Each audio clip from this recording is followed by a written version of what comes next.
Hi folks, so today we are in the red Celica T-Sport, the car that I bought to replace the Thunder Grey car that was written off. And this is a car that I bought when I was in a bit of a pickle, all said. The grey car was written off by a drunk driver. We went into COVID and lockdown, and I kind of needed a car to get around. So I found this car that wasn't exactly what I wanted, but it was promising. It was low mileage, I think it was 63,000 miles or something like that, which is quite rare for these cars. And it had some nice bits fitted to it. So I thought, you know what, I can make something of this. It wasn't exactly to my taste, but I thought, yeah, I can make something of this. I can go get it. And I'll have a car to use just to get me around as I needed to. When I got there, it wasn't a lemon, but I feel like the guy wasn't terribly honest. And I think in any normal situation, I probably would have walked away and I probably would have been like, yeah, I'll find something else. But it was a little bit lockdowny, or it was just going into lockdown. I can't remember exactly. And I thought, I just need a car. You know, these aren't terribly expensive in the grand scheme of things, and I'm sure I can make something of it. So I got there, and there were some scratches that the guy hadn't told me about, which was quite annoying. And the exhaust was making a noise, and he sort of said it's because it's got a really big bore and it's built for a supercharger, and it's not got a supercharger yet.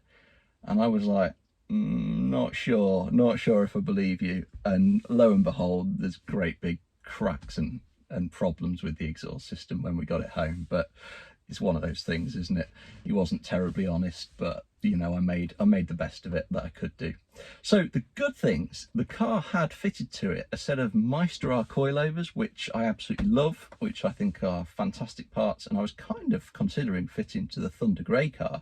So really pleased to find a car that already had some fitted, and some K-Sport, I think they're 8-pot or something, massive K-Sport brakes with floating discs, or at least two-piece discs at the front, enormous great big stoppers. And as we all know, anybody that's driven a Celica, the brakes are terrible on them. They just feel horrible. So wow, great big brakes. Hopefully that's improved that. It also had a set of okay black bowler wheels, which weren't really to my taste, but again, take them off, sell them. And how can I put this nicely? A lot of tat. Not my taste. The sort of thing I might have done to my car 15 years ago, but I'm long gone past that. So there were quite a lot of changes that weren't really my cup of tea, but I saw past them and thought, you know what, I can change those things. And the main thing was, it was without doubt, past the things that I've mentioned, it was a good, honest, low mileage car, and they're really hard to find, especially in a hurry in these cars. So I thought, yeah, the mileage is right. It's actually been looked after. The guy who owned it previously was a mechanic, and he'd clearly done the right things. Little indicators that you look for, things like wiper blades. What's the brand? Okay, they're Bosch. There's a little bit of oil left with it because he's been keeping the oil topped up, and it's good quality, fully synthetic oil. And the tyres were all matching Pirellis. So I sort of thought, you know, this guy hasn't skimped. It's been looked after.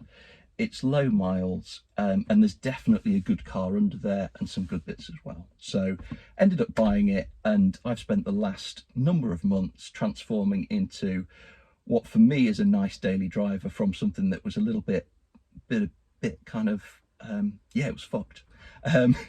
Not in a mechanical way. It wasn't fucked mechanically, but I think we've all been there at some time in our life where we've modified a car to such a point that we're like, I've kind of ruined this car. It was better when it was standard or closer to standard. So yeah, I think it had gone past that point and the car was less good for it.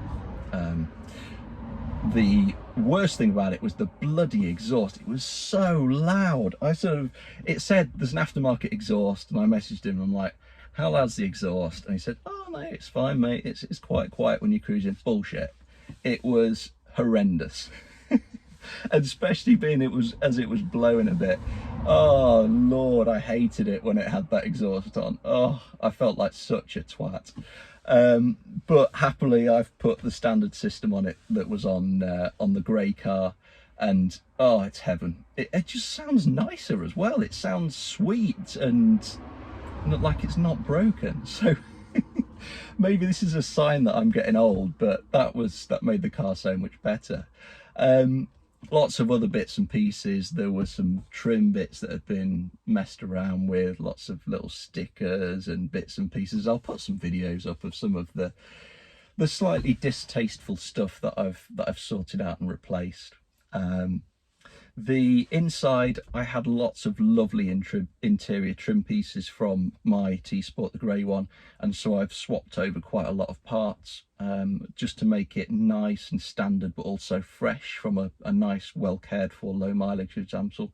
So on the inside, it's really quite clean and tidy and feels more like a 5-year-old car in terms of cleanliness and lack of marks than a 15-year-old car, something like that. 16, don't know, I can't remember what reg this car is, to be perfectly honest, so even if I could do the maths I wouldn't be able to tell you. But yeah, it feels like a nice car on the inside now, which makes such a difference to a daily driver. It wants to feel like a nice thing every time you get into it, and now it's nice and quiet. Oh, it's just a nice car to drive now, to be perfectly frank. So the suspension and the brakes, the Meister R's, very good. Very good indeed. I would say if you have got a Celica as a second car, if you take it to the track, if you've got a Celica, maybe you're a bit younger and dynamics and handling are your priority from your car, brilliant. Yeah, they do exactly what you expect of that. And to be frank, we've had so many sets of their coilovers, our expectations are high from Meister R, so they're really good. I took them off this car, I did, and that is because they have got spherical bearings in the top mounts that allows adjustment of camber, and I really don't like spherical bearings at the front in my daily driver because they just create NVH. Noise, vibration, harshness. They just add noise through the struts, and it's my daily driver. I don't want plunks and not bangs, but I just don't want any extra noise. Maybe I'm just pernickety, but I really like the proper sound insulation of an OEM top mount. And sadly for these cars, I don't think Meister R do that. In the MX-5s, with it being a double wishbone suspension setup, majority of those are rubber upper bushes, and honestly I think the majority of cars would be better served with their products and BCs and the like to have a rubber bush top mount to insulate that sound and harshness. So an idea for them if they wanted to pursue it, but sadly not available for these, and so I took the Meister R's off. I replaced them with the Eibach Pro Kit lowering springs that I'd fitted to my old T-Sport, which are very, very good. They don't upset the comfort or the harshness or anything. Compared to standard, they're absolutely comparable from a comfort perspective. A ride quality is exactly the same. They help it dynamically. I think they've got a stiffer rear spring. I think actually the ride quality is still perfectly acceptable, but it feels a little bit softer perhaps at the front and a little bit firmer at the rear. And that's not to say it feels hard at the rear, it just feels firmer relatively. And because of that, the car turns more eagerly because you've improved the roll stiffness at the rear relative to the front, and the car just changes direction better. So it feels really good for that. On top of that, the car's fitted with some Whiteline anti-roll bars, so thicker anti-roll bars front and rear, which again improves that, improves the ability to turn, changes direction much better, obviously decreases the roll, but together those two modifications do those things without damaging the ride quality. So for me on a daily driver like this, sad to say it, but I'm an old fart, and the most important thing for me is kind of comfort. I've honestly come to that point in life where, yeah, it's kind of more important in my daily driver than the dynamics of the car, which is a sad realization, but I've embraced it and the car feels better for it. So Pro Kit springs, always excellent. I've had them on a number of cars, 4 or 5, and they've always been excellent, so I'd always go to those to fit them. just on the Toyota shocks, which are nice and fresh because of the mileage of the car, and it feels pretty good. The damping is quite good. Through compressions it's excellent. Over yumps and stuff, it takes, I guess, 2 goes to settle after it, but most cars do. So yeah, feels really nice. Together with the anti-roll bars, it feels a really good setup. I've also added spacers front and rear, honestly, purely for looks. These cars look so much better when they're lowered and they've got the wheels set out nicely in the arches. So a purely looks thing. Maybe it does something dynamically, beats me, no idea. Bolt-on spacers. I think the H&R at the front and freaky parts at the, sorry, H&R at the rear, freaky parts at the front. I want to say 17mm front, 20mm rear. I think that's it. But to me, they fill the arches now nicely without being ridiculous. Wheels, I've put the standard wheels on because I really like the look of them, and I like the look of the car as sort of a, find any term that's not OEM plus, improved standard car. So it's subtle enough that you don't know it's modified, but if you look closely, you're like, that just sits that little bit nicer. And wrapped around the wheels, we've got some Maxxis Prometra HP5 tyres. They sound like cheap junk, but they're actually quite good. Excellent Tyre Reviews video on, I think it was 16-inch summer tyres that Jonathan did. And I watch his videos religiously, so, and I pore over the data as well. I'm a complete sado, but I'm really interested in tyres because they make such a difference to a car. And these HP5 Prometras from Maxxis have really good feel. They're not the fastest, grippiest tyres. They are a nice, quiet, comfortable tyre. They are very well priced, but they have really, really good feel. So for a car like this, that's a road car, to me, it's more important that it feels good than it's fast. So want to go fast, something like a, well, I guess you could go for a sort of pseudo semi-slick AD08 RS or something. Pilot Sport 4 Michelin's probably about the best road tyre you can get. No doubt that would be quicker. But this is a nice, nice, comfortable, quiet tyre and has really nice feel to it. I'll probably put a link to the Tyre Reviews in there because it's really interesting, and feels great. So yeah, these tyres, excellent, nice and cheap. I think they're like 230 quid for 4 tyres, so fantastic.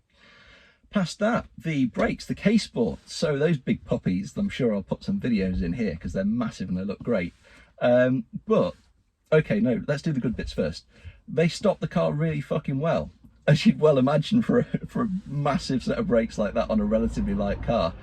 They really stop the car, but you've got to really go at the pedal. It does not solve the problem that these Celicas have, and that is that they are under assisted. So master cylinder and servo between them, they don't provide enough assistance to the brakes. Most of us are used to driving new cars that are servo assisted, and we get in it and our brake foot is sort of dialed in to the way modern brakes are, so you don't have to apply much pressure to the brakes. If you drive an old car that's not servo assisted, at first you're like, oh, these brakes are terrible. They're probably not. It's just that you've got to get used to pushing the pedal harder because they're not servo assisted. And that's kind of how these feel. They just don't have as much servo assistance as I would like. So if I was to keep this car longer term, and I think my advice to anybody that's got one of these cars is perhaps change your pads, but most importantly, try and find a bigger servo. See if you can get Stuart Freaky Parts to make a bigger servo for them, or some sort of kit with a Wilwood master cylinder and a different servo or something. I'm not sure what you need, but you definitely need more assistance from the servo master cylinder than you do a standard, because they stop you really well, and that's great. So the brakes work really well, but the feel of them isn't aligned to the rest of the car. So the rest of the car feels like a really nice sporty chuckable hot hatch kind of thing, perhaps a little less sharp edged and a little less it's kind of a bit, the edges are a bit more rounded in this car. It's a bit more of a fluid car that you thread down a road rather than chucking it down a road. But yeah, it still eggs you on and you want to drive it quickly and stuff, and all of the controls are excellent. Steering is fabulous on these, the weighting of the steering very good, gear change is great, positioning of the throttle and the brake for heel and toe, it's all great, but the feel of the brakes is quite poor. So I think a better master cylinder and servo solution would vastly improve these. And to be honest, the K-Sports, really cool, they look great, probably don't need them. Those brakes are probably better off on an M3 or something. So I've got them, they look cool, they stop me really well when I push the brake pedal hard, but kind of unnecessary. But you know, it is what it is. Perhaps together with an improved brake master cylinder and servo, they'd be awesome, no doubt about it.